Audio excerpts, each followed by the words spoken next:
నమస్తే, welcome to nationalist hub. Bangladesh వంగభూమి, భారత తూర్పు ప్రాంతంలోని బంగారు భూమి.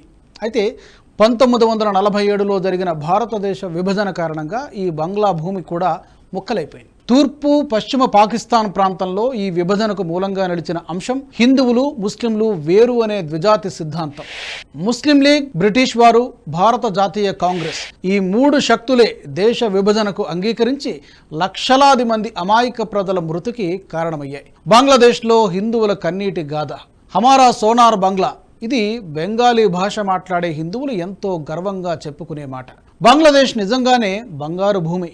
ఇది బంగ్లాదేశ్గా మారిన పాలకులు వేరైనా ఇది అఖండ భారతంలో అంతర్భాగం. ఇంతకీ ఈ బంగ్లా హిందూ భూమిలోకి ఇస్లాం ఎలా ప్రవేశించింది? సాధారణ శకం 750 నుంచి 1161 వరకు బెంగాల్ను పాలవంశపు హిందూ రాజులు పరిపాలించారు. వారి తర్వాత 1095 నుంచి 1260 వరకు సేన వంశపు రాజుల పాలన కొనసాగింది. 13వ శతాబ్దం నుంచి ముస్లిం పాలన ఆరంభమైందని చెబుతారు. అజ్మేర్, ఢిల్లీ, కనౌజ్ రాజ్యాలు ముస్లింల వశమయ్యాయి. ఈ ప్రాంతాల నుంచి బంగ్లాదేశ్ వరకు ముస్లింలను ఆపగలిగిన హిందూ రాజులు ఒక్కరు కూడా లేరు. కుతుబుద్దీన్ ఐబక్ బీహార్పై దాడి చేశాడు. ఉదంతపురి, నలంద, విక్రమశిలా నగరాలలోని బౌద్ధ విశ్వవిద్యాలయాలను తగులుబెట్టించాడు. ఆ తరువాత 1204లో బెంగాల్ రాజు లక్ష్మణ్ సేనను ఖిల్జీ ఓడించాడు. అక్కడ నుంచి అస్సాంను సైతం కైవసం చేసుకోవడానికి ప్రయత్నించాడు ఖిల్జీ. అయితే అస్సాం రాజు కామేశ్వరుడు బఖ్తియార్ను చిత్తుగా ఓడించాడు.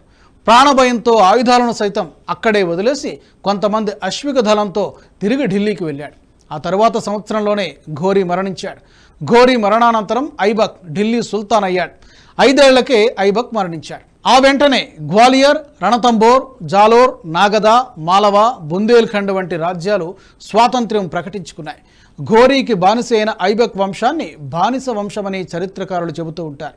ఖిల్జీ, తుగ్లక్ వంశాలు వంగభూమి ప్రాంతాన్ని 1 శతాబ్దం కంటే ఎక్కువగానే పరిపాలించాయి.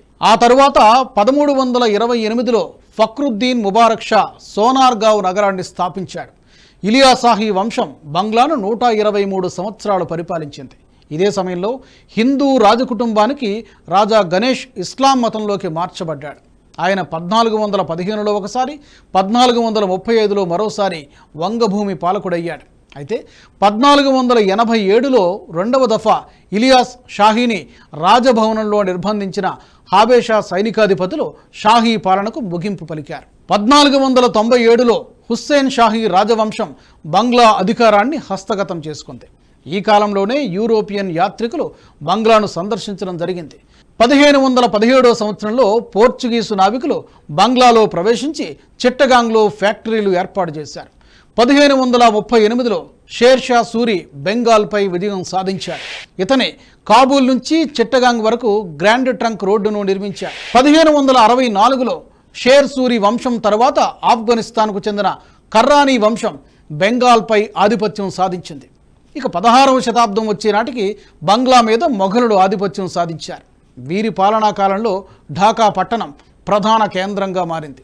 18వ శతాబ్దంలో మొఘల్ సామ్రాజ్య పతనం తర్వాత బంగ్లాపై యూరోపియన్ దేశాలు ఆధిపత్యం సాధించాయి. 18వ శతాబ్దంలో దేశంలోనే అత్యంత సంపన్న ప్రాంతంగా బంగ్లాదేశ్ మారింది.